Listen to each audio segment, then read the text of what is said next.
My family's history is my dad and my mom are both originally born in Iraq, and so is my little brother, and so was I.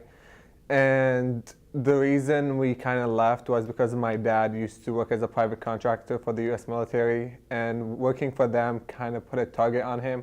So back in 2005, he took 2 bullets, one in the neck and one in the arm, and after that, we went home after being in the hospital for a long time. When we went home, the same people who shot him came back and looking for him. So once that happened, my dad went to Syria, found a place to live. After that, he came back and got us.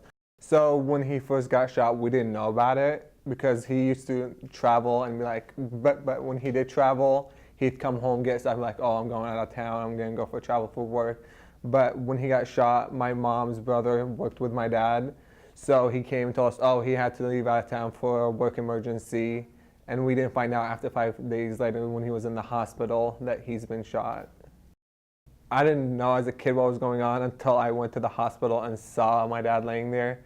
It was really hard to see because when they first told us, like, oh, he got robbed, they didn't tell us that he's been shot. So when we went and saw him actually shot, we were just in shock.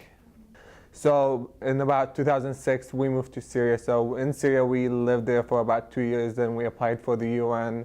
And after about a full year of background checks, meetings, interviews, and things like that, we were told that we were about to be moved somewhere out of Syria. We didn't know where. And after about 6 months, we were told we're coming to the US. And once we were told we're coming to the US, we were told Des Moines East. Nobody knew the name of the city. Nobody knew what Des Moines was or where it was. So after that, we came to Des Moines back in 2008 on April 9th.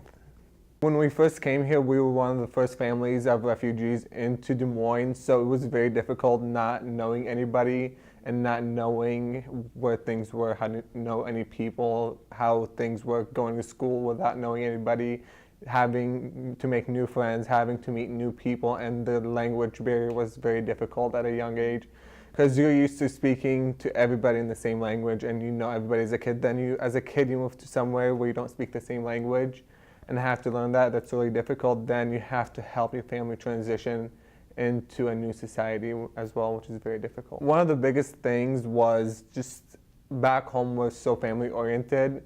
Everybody knows everybody, no matter where you lived, everybody knew everybody. So when we moved here, people just kind of kept to themselves at the beginning, but everybody was nice. And also one of the biggest things we saw was just the culture change. I mean, now it's pretty much my normal life because I've lived here almost my whole adult life to this point.